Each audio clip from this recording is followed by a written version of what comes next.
Hello aspirants, स्वागत है आपका सामान्य जानकारी प्रश्नोत्तरी श्रृंखला के एक नए वीडियो में। दोस्तों, इस वीडियो में हम अधीनस्थ सेवा चयन आयोग के वीडियो 2018 री एग्जाम और वीडियो 2023 परीक्षा के लिए मध्यकालीन भारत के इतिहास के सभी महत्वपूर्ण तथ्यों को कवर करेंगे।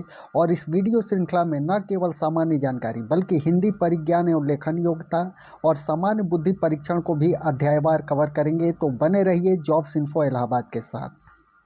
मध्यकालीन भारत के पहले प्रश्न से हम इस वीडियो की शुरुआत करते हैं दोस्तों। तो पहला महत्वपूर्ण प्रश्न है, मोहम्मद गोरी किस वर्ष पृथ्वीराज तृतीय से पराजित हुआ था? तो दोस्तों ऑप्शन बी इसका सही आंसर हो जाएगा 1191।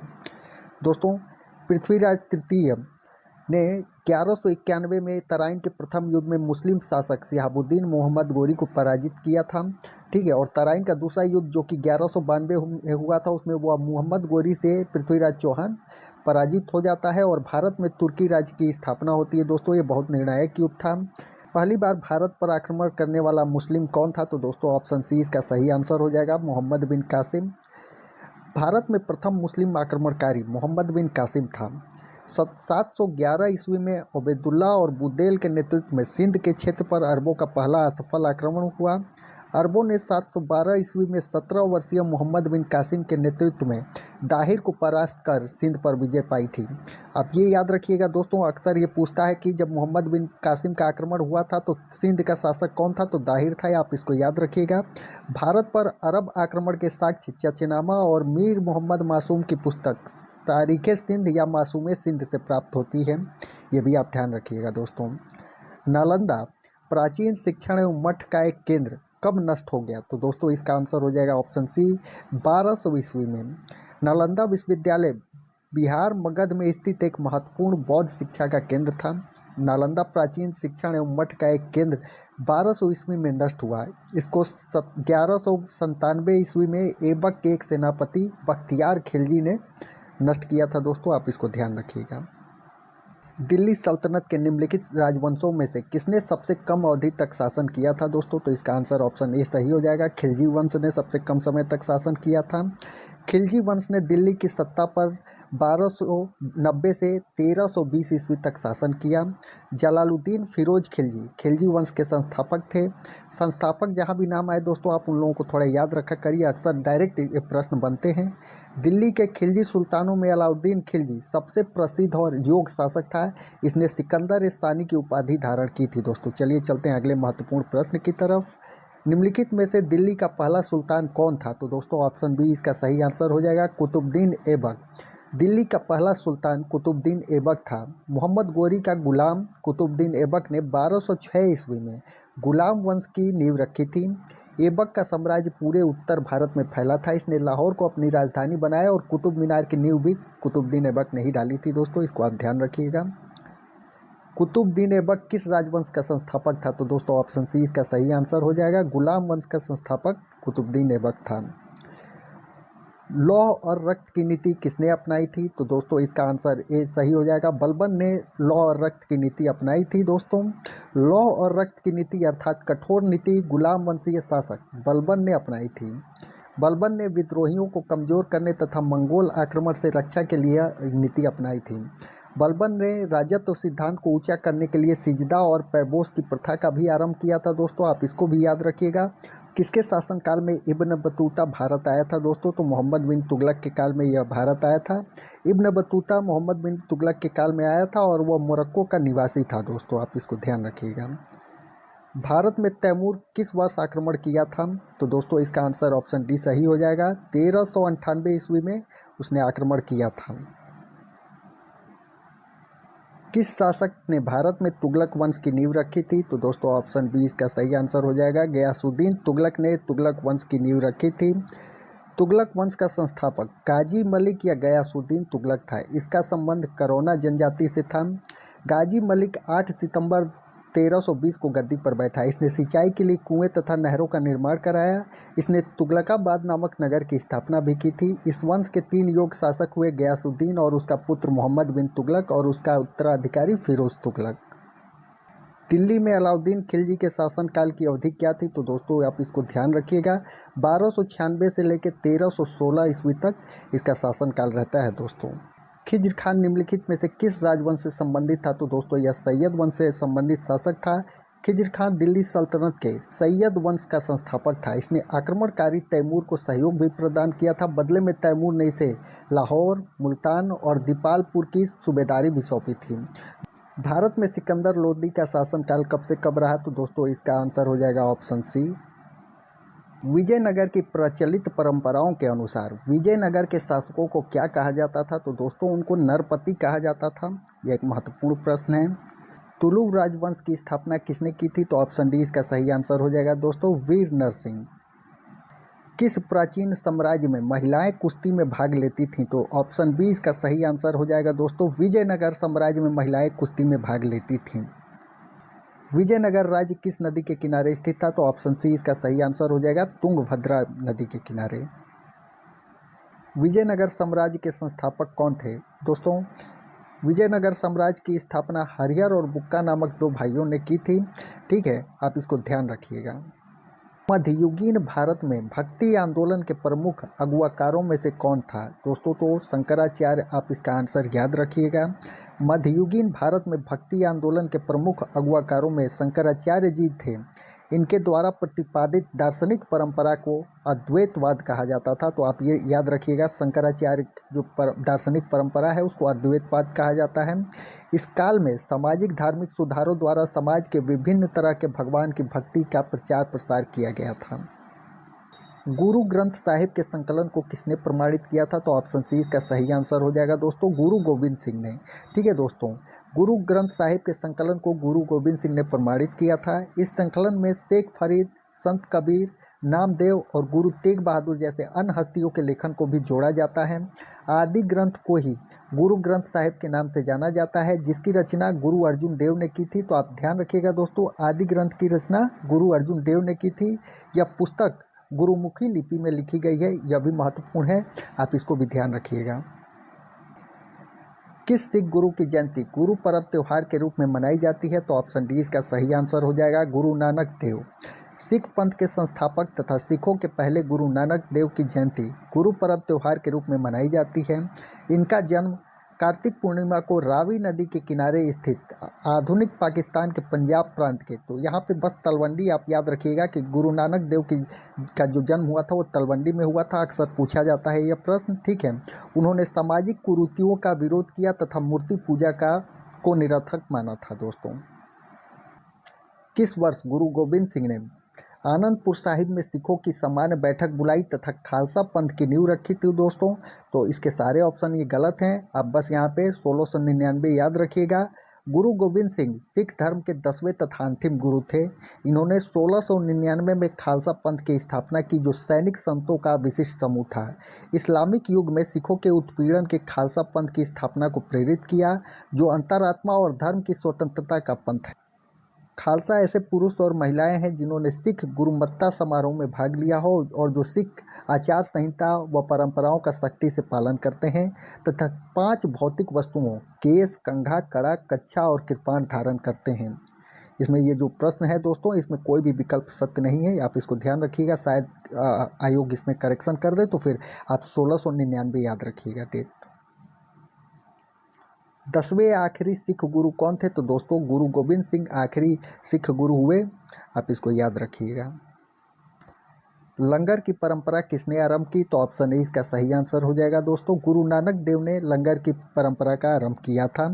सिख पंथ की स्थापना गुरु नानक ने की थी। वे सिखों के पहले गुरु थे। उन्होंने सिख के प्रचार के लिए संगतों की स्थापना की तथा लंगर परंपरा को शुरू किया था। दूसरे गुरु गुरु लहना, गुरु अंगद के नाम से भी इनको जाना जाता है, ने गुरु नानक द्वारा स्थापित लंगर व्यवस्था को स्थायी बनाया था। किस सिख गुरु ने आदि ग्रंथ को संकलित किया है? तो दोस्तों ऑप्शन सी इसका सही आंसर हो जाएगा, गुरु अर्जुन देव ने आदि ग्रंथ को संकलित किया है। गुरु अर्जुन देव के बारे में कुछ महत्वपूर्ण फैक्ट्स को भी यहीं पे हम डिस्कस कर लेते हैं दोस्तों। सिखों के पांचवें गुरु गुरु अर्जुन देव ने आदि ग्रंथ को संकलित किया था। इन्होंने अमृतसर नगर को बसाया था। ठीक है दोस्तों, इन्होंने अमृतसर तालाब के मध्य हरमिंदर साहिब, जिसको हम लोग गोल्डन टेम्पल कहते हैं दोस्तों, उसका भी निर्माण इन्होंने ही, गुरु अर्जुन देव ने ही कराया था। ठीक है, आप इसको भी याद रखिएगा। और इनको गुरु अर्जुन देव को फांसी की सजा दी थी जहांगीर ने। ये सब महत्वपूर्ण फैक्ट है, आप इनको याद रखिएगा। किस मुगल शासक के आदेश पर सिखों के पांचवें गुरु गुरु अर्जुन देव को मार दिया गया? तो दोस्तों इसका ऑप्शन डी सही आंसर हो जाएगा, जहांगीर। भक्ति आंदोलन को उत्तर भारत में लाने का श्रेय इनमें से किसको दिया जाता है दोस्तों? तो ऑप्शन सी इसका सही आंसर हो जाएगा, रामानंद। भक्ति आंदोलन का जो आरंभ है दोस्तों वो 800 ईस्वी से 1700 ईस्वी के बीच दक्षिण भारत में अलवारों एवं नयनारों से हुआ। भक्ति आंदोलन के नेता रामानंद को इसे उत्तर भारत में लेके आए। इनमें से कौन सा एक विकल्प है जो सही मेल नहीं खा रहा है दोस्तों? तो इसका ऑप्शन बी सही हो जाएगा, 1506 में गुरु नानक का जन्म, जबकि ये गलत है दोस्तों। अभी हम लोगों ने थोड़ी देर पहले देखा कि गुरु नानक देव का जन्म 1469 ईस्वी में तलवंडी में हुआ था दोस्तों। बीजक पुस्तक के लेखक कौन है? तो दोस्तों इसका आंसर हो जाएगा ऑप्शन सी, कबीरदास।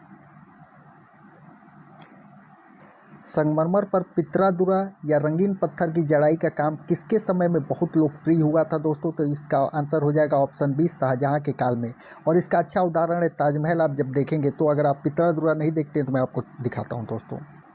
अब देख सकते हैं दोस्तों, इसी को पितरादुरा कहा जाता है दोस्तों। इसमें पत्थरों को छोटे टुकड़ों में काट के और उनको चिपका के यह नक्काशी की जाती थी दोस्तों। और यह शाहजहां के काल में बहुत लोकप्रिय हुआ था। आप इसको ताजमहल में भी देख सकते हैं। जजिया कर फिर से लगाने वाले मुगल शासक का नाम लिखिए। तो दोस्तों इसका ऑप्शन बी सही आंसर हो जाएगा, औरंगजेब। भारतीय इतिहास में जजिया एक प्रकार का धार्मिक कर था। इसे मुस्लिम राज्य में रहने वाले गैर मुस्लिम जनता से वसूला जाता था। भारत में जजिया कर लगाने वाला प्रथम साक्ष्य मोहम्मद बिन कासिम के आक्रमण के बाद देखने को मिलता है। सर्वप्रथम उसने ही भारत में सिंध प्रांत में देवल में जजिया कर लगाया था। जजिया कर को समाप्त करने वाला पहला मुगल शासक अकबर था। औरंगजेब ने फिर से जजिया कर को लागू कर दिया था। आप इसको याद रखिएगा दोस्तों। जब ईस्ट इंडिया कंपनी की स्थापना हुई तब भारत में निम्नलिखित में से किसका शासन था? तो ऑप्शन सी इसका सही आंसर हो जाएगा दोस्तों, मुगल सम्राट का। ईस्ट इंडिया कंपनी की स्थापना 1600 ईस्वी में हुई थी। उस समय मुगल बादशाह अकबर का शासन था। और मुगल बादशाह अकबर का अगर शासनकाल आप देखेंगे दोस्तों तो 1556 से 1605 तक, ये भी आप याद रखिएगा दोस्तों। अकबर की सफल भू राजस्व प्रणाली का श्रेय उनके निम्नलिखित में से किस श्रेष्ठ दरबारी को दिया जाता है? तो दोस्तों इसका ऑप्शन सी सही आंसर हो जाएगा, राजा टोडरमल को। अकबर की सफल भू राजस्व प्रणाली का श्रेय राजा टोडरमल को दिया जाता है। वह अपने समय के एक योग्य राजस्व अधिकारी थे। पूर्व में उन्होंने शेर शाह के दरबार में भी सेवाएं दी थीं। भू राजस्व की जब्ती प्रणाली की शुरुआत टोडरमल ने ही की थी, जिसे प्रायः टोडरमल बंदोबस्त भी कहा जाता है। आप इसको याद रखिएगा, जब्ती प्रणाली की शुरुआत टोडरमल ने की थी। निम्नलिखित में से किस लड़ाई में मुख्य विरोधियों को सही ढंग से नहीं बताया गया है दोस्तों? तो पानीपत की पहली जो लड़ाई हुई थी या बाबर और इब्राहिम लोदी के बीच लड़ी गई थी, तो ये सही है। पानीपत की दूसरी लड़ाई जो है दोस्तों, ये टीपू सुल्तान और मराठाओं के बीच दी हुई है। मतलब इसका आंसर यही हो गया, क्योंकि ये गलत है।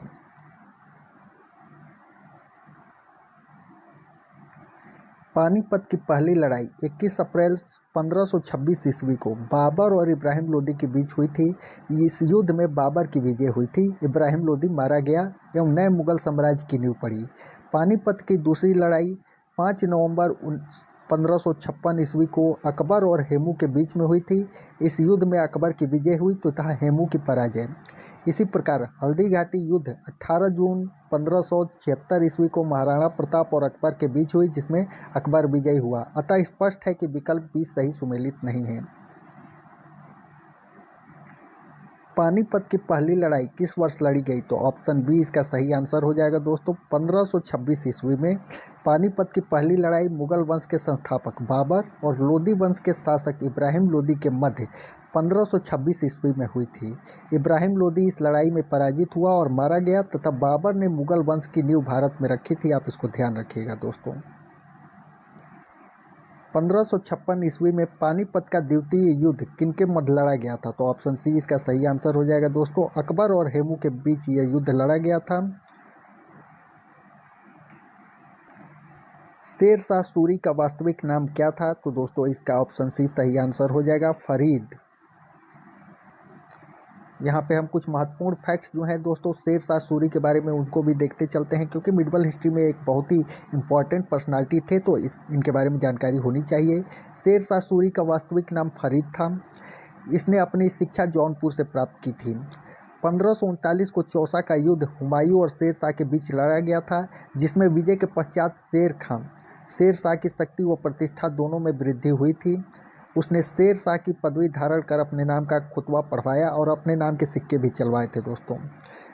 1540 को कन्नौज या बिलग्राम के युद्ध में हुमायूं पराजित हुआ था।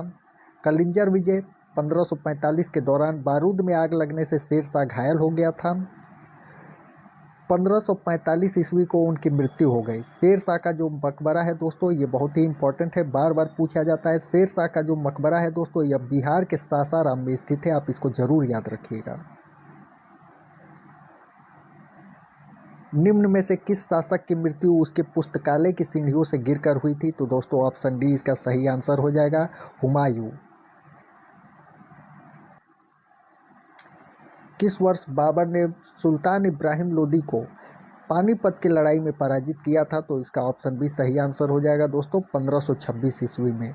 बाबर ने भारत पर प्रथम अभियान वर्ष 1519 ईस्वी में यूसुफजाई जातियों के विरुद्ध बाजौर और भेरा पर किया था। निम्नलिखित में से किस मुगल सम्राट द्वारा आगरा के किले का निर्माण कराया गया था? तो दोस्तों ऑप्शन बी इसका सही आंसर हो जाएगा, अकबर ने। आगरा के किले का निर्माण कार्य सन 1565 से 1573 ईस्वी में मुगल बादशाह अकबर द्वारा किया गया था। इसका निर्माण कार्य अकबर के प्रधान कारीगर कासिम खां की देखरेख में हुआ, जिसका निर्माण लाल बलुआ पत्थर से किया गया है, इसीलिए आगरा का लाल किला कहा जाता है। यह किला सन 1983 में यूनेस्को द्वारा विश्व धरोहर स्थल की सूची में भी शामिल कर लिया गया था दोस्तों। मुगल शासन के दौरान एक कोतवाल की सही भूमिका क्या थी? तो दोस्तों इसका ऑप्शन डी सही आंसर हो जाएगा, कानून और व्यवस्था को बनाए रखना। बिहार राज्य के सासाराम शहर में निम्नलिखित किस प्राचीन सम्राट का मकबरा स्थित है? तो दोस्तों अभी थोड़ी देर पहले हम लोगों ने देखा था शेर शाह सूरी का मकबरा बिहार के सासाराम में स्थित है। मुगल वंश के पहले सम्राट बाबर ने अपनी देशीय भाषा चगताई तुर्की में अपनी आत्मकथा लिखी है। इस पुस्तक का क्या नाम है? तो दोस्तों इसका नाम है बाबरनामा। ऑप्शन बी इसका सही आंसर हो जाएगा। भारत में जहांगीर का शासनकाल क्या था दोस्तों? तो ऑप्शन ए इसका सही आंसर हो जाएगा, 1605 से 1627 ईस्वी तक। जो जहांगीर का शासनकाल था दोस्तों वह चित्रकला का स्वर्ण युग माना जाता है, ये बहुत ही इंपॉर्टेंट है, आप इसको याद रखिएगा। वह कौन सा स्थान है जहां अंतिम मुगल सम्राट बहादुर शाह जफर की मृत्यु हुई थी? तो दोस्तों इसका ऑप्शन ए सही आंसर हो जाएगा, रंगून में। 1857 के विद्रोह के समय बहादुर शाह द्वितीय को हुमायूं के मकबरे से गिरफ्तार कर लिया गया था। उसे हडसन ने रंगून निर्वासित कर दिया था, जहां 1862 में बहादुर शाह जफर की मृत्यु भी हो गई थी। पहला कठपुतली मुगल सम्राट कौन था? तो दोस्तों इसका आंसर हो जाएगा ऑप्शन ए, जहांदार शाह।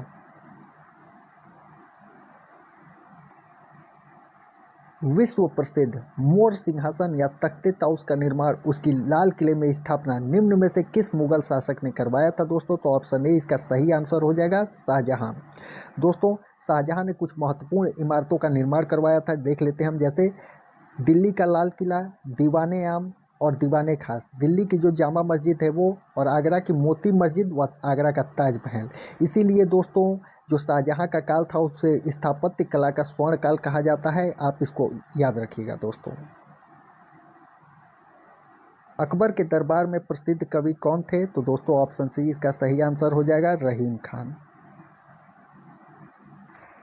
अकबर के नौरत्न के बारे में इनमें से कौन सा सही ढंग से मेल नहीं खाता है दोस्तों? तो इसका ऑप्शन बी सही आंसर हो जाएगा, राजा मान सिंह। वह अकबर के वित्त मंत्री थे। ये ऑप्शन गलत है दोस्तों, यही मेल नहीं खा रहा है। दोस्तों राजा मान सिंह जो थे वो अकबर के नवरत्नों में से एक थे तथा अकबर का मनसबदार भी वो थे और मुख्य सेनापति भी थे, आप इसको याद रखिएगा। औरंगजेब किसका पुत्र था दोस्तों? तो ऑप्शन डी इसका सही आंसर हो जाएगा, शाहजहां का। औरंगजेब का जन्म 1618 ईस्वी में हुआ था। इसने 1658 से 1707 ईस्वी तक मुगल साम्राज्य पर शासन किया था। इसके शासनकाल में मुगल साम्राज्य अपने विस्तार के चरमोत्कर्ष पर था दोस्तों। आप इसने 1607 तक शासन किया, इसको आप डेट को याद रखिएगा दोस्तों।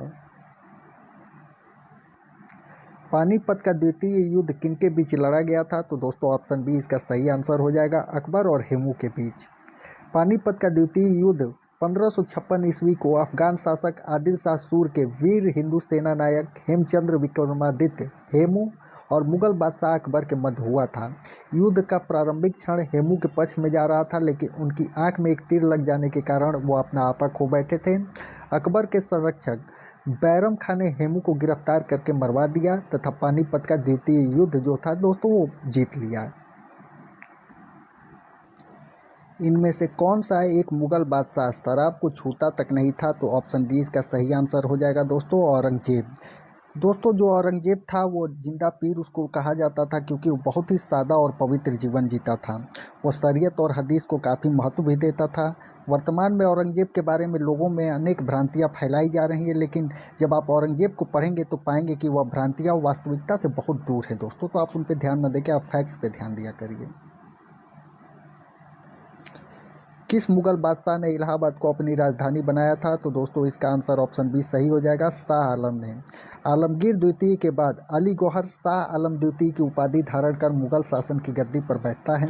शाह आलम द्वितीय ने बंगाल के शासक मीर कासिम तथा अवध के नवाब शुजाउद्दौला के साथ मिलकर अंग्रेजों के विरुद्ध बक्सर के युद्ध, जो कि युद्ध हुआ था दोस्तों ये 1764, आप इसको याद रखिएगा, में भाग लिया था। बक्सर के युद्ध में ऐतिहासिक पराजय के बाद अंग्रेजों ने शाह आलम के साथ इलाहाबाद की संधि की थी। जो पहली संधि थी दोस्तों वो 12 अगस्त 1765 को हुई थी, और दूसरी जो संधि हुई थी दोस्तों वो 15 अगस्त 1765 को हुई थी, जिसके द्वारा शाह आलम को इलाहाबाद तथा कड़ा का क्षेत्र मिला और शाह आलम ने इलाहाबाद को अपनी राजधानी बनाया था दोस्तों, आप इसको याद रखिएगा। पहली जो संधि थी वो 12 अगस्त 1765 और दूसरी जो संधि थी वो 15 अगस्त 1765। प्रारंभ में अकबर का संरक्षक कौन था? तो ऑप्शन डी इसका सही आंसर हो जाएगा दोस्तों, बैरम खान। अकबर का जो जन्म था दोस्तों वो 1542 ईस्वी में अमरकोट के राजा वीरसाल के महल में हदीसा बानू बेगम मरियम मकानी के गर्भ से हुआ था।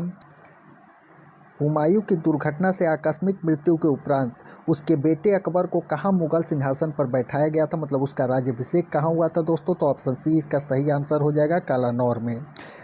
1556 में दीनपनाह भवन में स्थित पुस्तकालय की सीढ़ियों से गिरकर हुमायूं की मृत्यु हो जाती है और समाचार इसका मिलता है बैरम खान तो अकबर को 14 वर्ष की उम्र में कालानौर पंजाब में अकबर का राज तिलक करवा देता है और बादशाह घोषित कर देता है।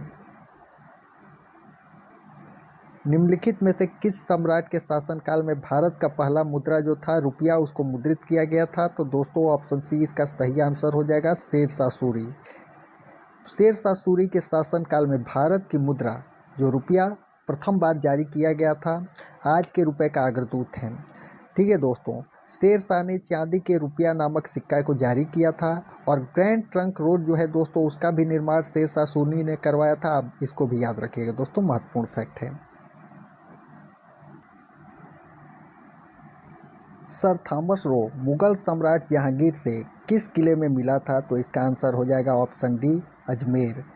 दोस्तों 1615 में जहांगीर अजमेर के किले में सर थॉमस रो से मिला था, ठीक है, और 1608 ईस्वी में कैप्टन हॉकिंस से राज दरबार में मिला था। कैप्टन हॉकिंस जो थे दोस्तों यह अकबर को संबोधित पत्र लेके आए थे इंडिया, लेकिन तब तक उनकी मृत्यु हो गई थी, तो उनकी जो मुलाकात होती है वो जहांगीर से होती है दोस्तों, आप इसको भी याद रखिएगा, पूछा जाता प्रश्न है। इनमें से किसने भूमि मापांकन की व्यवस्था प्रारंभ की थी? तो दोस्तों इसका आंसर हो जाएगा ऑप्शन बी, शेरशाह। शेरशाह सूरवंश का संस्थापक था तथा इसने सबसे पहले भूमि मापन के लिए सिकंदरी गज का प्रयोग किया था, जो 32 अंक का होता था तथा सन की डंडी का भी प्रयोग किया जाता था।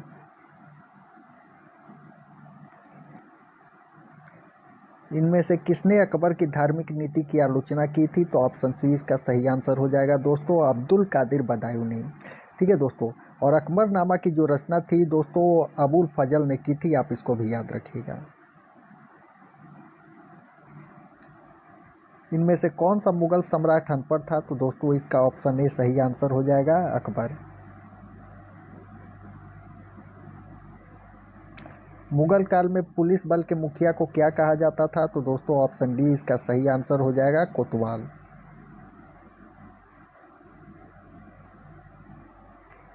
निम्नलिखित में से किस मुगल शासक ने अंतोगत्वा मेवाड़ के शासक महाराणा प्रताप के पुत्र राणा अमर सिंह से एक समझौता किया? तो दोस्तों इसका आंसर हो जाएगा ऑप्शन सी, जहांगीर।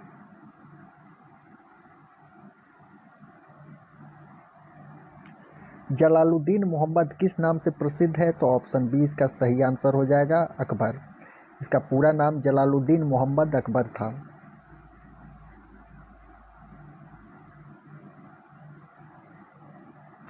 दिल्ली का प्रसिद्ध जामा मस्जिद किसके द्वारा बनवाई गई थी? तो दोस्तों इसका आंसर हो जाएगा ऑप्शन ए, शाहजहां। आप ध्यान रखिएगा दोस्तों, शाहजहां का जो काल है उसको स्थापत्य कला का स्वर्ण काल कहा जाता है। अकबर द्वारा बनवाया गया प्रसिद्ध ऐतिहासिक स्मारक बुलंद दरवाजा उत्तर प्रदेश के किस जिले में स्थित है दोस्तों? तो इसका ऑप्शन सी सही हो जाएगा, आगरा।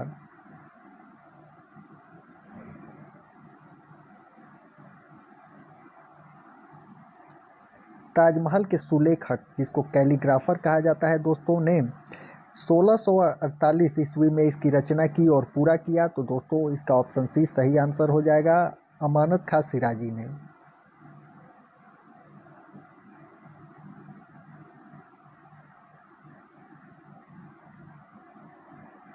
दिल्ली का प्रसिद्ध लौह स्तंभ जो सदियों से बिना जंग लगे खड़ा है वह निम्नलिखित में से किस ऐतिहासिक परिसर में स्थित है? तो दोस्तों इसका ऑप्शन सी सही हो जाएगा आंसर, कुतुब मीनार परिसर में ही लौह स्तंभ स्थित है।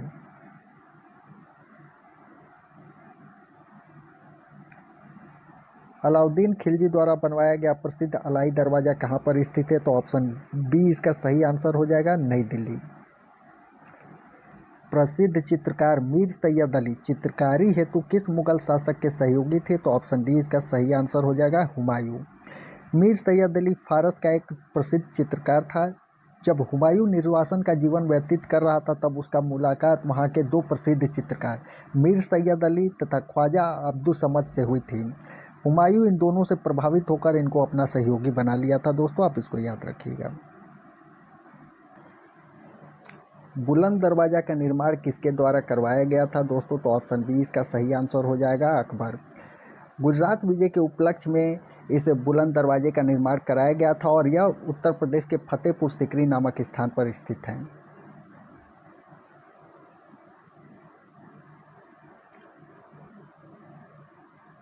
पंचमहल किस में स्थित है दोस्तों? तो इसका आंसर ऑप्शन सी सही हो जाएगा, फतेहपुर सीकरी में। निम्नलिखित में से कौन सा युग सही सुमेलित नहीं है दोस्तों? तो इसका ऑप्शन डी सही आंसर हो जाएगा, हुमायूं का मकबरा इलाहाबाद दिया हुआ है जो कि गलत है दोस्तों। हुमायूं का मकबरा दिल्ली में स्थित है। इसके अलावा बड़ा इमामबाड़ा लखनऊ में है, निशात बाग जम्मू कश्मीर में है, फिरोज शाह कोटला दिल्ली में स्थित है। ये दोस्तों आप ध्यान रखिएगा। दिल्ली में कुतुब मीनार दुनिया का सबसे ऊंचा ईंट का बना मीनार है। इनमें से कौन से शासक ने इसके निर्माण में योगदान नहीं दिया है दोस्तों? तो ऑप्शन सी इसका सही आंसर हो जाएगा, अलाउद्दीन खिलजी ने। कुतुब मीनार भारत में दक्षिणी दिल्ली में स्थित ईंट से निर्मित विश्व की सबसे ऊंची मीनार है। इसकी ऊंचाई जो है दोस्तों वो 72.5 मीटर है। गुलाम वंश के शासक कुतुबुद्दीन ऐबक ने कुतुब मीनार के निर्माण की नींव रखी थी, किंतु वह इसका केवल आधार ही बनवा पाया था। बाद में उसके उत्तराधिकारी इल्तुतमिश ने इसके 3 मंजिलों का निर्माण कराया। बिजली गिरने के कारण इसकी चौथी मंजिल जो थी वो क्षतिग्रस्त हो गई। बाद में फिरोज शाह तुगलक ने चौथी मंजिल की जगह 2 अन्य मंजिलों का भी निर्माण करवा दिया। अब यह जो मीनार है दोस्तों यह 5 मंजिला हो चुकी है। कालन अमीर खुसरो जिन्हें कव्वाली का पिता व भारत का तोता भी कहा जाता है किसके दरबार में दरबारी कवि थे? तो ऑप्शन डी इसका सही आंसर हो जाएगा, अलाउद्दीन खिलजी के। अमीर खुसरो जिन्हें कव्वाली का पिता व भारत का तोता भी कहा जाता है अलाउद्दीन खिलजी के दरबारी कवि थे। हिंदी खड़ी बोली जो है दोस्तों उसके जनक अमीर खुसरो को ही माना जाता है। अमीर खुसरो ने 7 सुल्तानों का काल देखा है, यह भी एक महत्वपूर्ण फैक्ट है, ये याद रखिएगा, बार बार एग्जाम में पूछा जाता है। अमीर खुसरो मुस्लिम कवि थे परंतु हिंदी के शब्दों का खुलकर प्रयोग करते थे। इन्होंने हिंदी, हिंदवी और फारसी को एक साथ किया और खड़ी बोली को जन्म दिया। इन्होंने काव्यात्मक शैलियों में हिंदी का प्रयोग किया और फारसी की एक नई शैली की रचना की जो सबक हिंदी अर्थात हिंदुस्तानी शैली के नाम से प्रसिद्ध हुई। इन्हें निजामुद्दीन औलिया ने तुर्काल्लाह की उपाधि दी। निम्नलिखित में से कौन दिल्ली सल्तनत के इतिहास का लेखक नहीं था? तो ऑप्शन ए इसका सही आंसर हो जाएगा दोस्तों, अब्बास खान सरवानी। आईने अकबरी किसके द्वारा लिखी गई है दोस्तों? तो ऑप्शन सी इसका सही आंसर हो जाएगा, अबुल फजल। आईने अकबरी जो है दोस्तों अबुल फजल द्वारा रचित अकबरनामा का ही एक भाग है। अबुल फजल मुगल बादशाह अकबर के दरबार में रहते थे।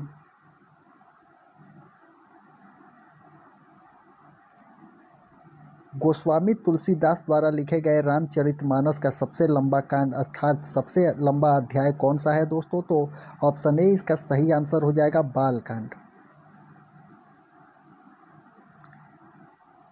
निम्न में से कौन सा सुमेलित नहीं है? तो दोस्तों इसका आंसर हो जाएगा ऑप्शन सी, हुमायूं नामा। हुमायूं दिया हुआ है जो कि गलत है दोस्तों। हुमायूं नामा की रचना गुलबदन बेगम ने की थी। इसके अलावा जो भी ऑप्शन यहाँ दिए हुए हैं वो सब सुमेलित है, जैसे बाबर नामा की रचना बाबर ने की थी, शाहजहां नामा की मोहम्मद ताहिर ने, तुजू के जहांगीरी का जहांगीर ने। हुमायूं नामा के लेखक कौन थे? तो दोस्तों ऑप्शन बी इसका सही आंसर हो जाएगा, गुलबदन बेगम ने। अकबरनामा के प्रसिद्ध लेखक कौन है? तो ऑप्शन बी इसका सही आंसर हो जाएगा, अबुल फजल ने अकबरनामा की रचना की थी दोस्तों, आप इसको याद रखिएगा। तारीख फिरोज शाही के लेखक कौन है? तो दोस्तों ऑप्शन ए इसका सही आंसर हो जाएगा, जियाउद्दीन बर्नी ने तारीख फिरोज शाही की रचना की थी। अकबर ने अपने दरबारी संगीतज्ञ के रूप में किसे नियुक्त किया था? तो दोस्तों ऑप्शन बी इसका सही आंसर हो जाएगा, मियां तानसेन। मुगल काल में संगीत का सर्वाधिक विकास अकबर के शासनकाल में हुआ था। आईने अकबरी में अबुल फजल ने 36 श्रेष्ठ गायकों का उल्लेख किया है जिसमें तानसेन व बाज बहादुर सर्वश्रेष्ठ एवं प्रमुख थे। अकबर के दरबार में तानसेन के अतिरिक्त अन्य ध्रुपद गायक बैज बख्श, गोपाल, हरिदास, सूरदास आदि भी रहते थे। तानसेन की जो प्रमुख रचनाएं हैं दोस्तों वो मियाँ की तोड़ी है, मियाँ की मल्हार, मियाँ की सारंग। अमीर खुसरो का जन्म स्थान क्या है? तो दोस्तों ऑप्शन बी इसका सही आंसर हो जाएगा, कासगंज या पटियाली। ठीक है, एटा जिले में पड़ता है दोस्तों। अमीर खुसरो का जन्म उत्तर प्रदेश के पटियाली कासगंज में नामक कस्बे में हुआ था। इनका जो मूल नाम था दोस्तों वो अबुल हसन था। अमीर खुसरो हिंदी खड़ी बोली, तबला और इसके साथ साथ वीणा और कव्वाली के भी जनक माने जाते हैं दोस्तों। यह सब महत्वपूर्ण है, आप इसको याद रखिएगा, एग्जाम में लगातार पूछा जाता है। किस संत को रामायण के रचयिता वाल्मीकि का अवतार माना जाता है? तो ऑप्शन ए इसका सही आंसर हो जाएगा दोस्तों, गोस्वामी तुलसीदास। वाल्मीकि ने संस्कृत में एक महाकाव्य की रचना की थी जो रामायण के नाम से प्रसिद्ध है। गोस्वामी तुलसीदास जी को वाल्मीकि का अवतार माना जाता है। गोस्वामी तुलसीदास संस्कृत के विद्वान और हिंदी के सर्वश्रेष्ठ कवि माने जाते हैं।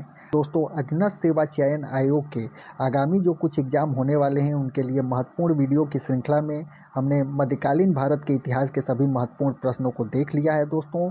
तो अगर आपको यह वीडियो इन्फॉर्मेटिव लगा हो तो कृपया वीडियो को लाइक करें, अपने दोस्तों के साथ शेयर करें और चैनल को सब्सक्राइब करें ताकि कोई भी अन्य वीडियो आपसे मिस न होने पाए। आपका बहुत बहुत धन्यवाद।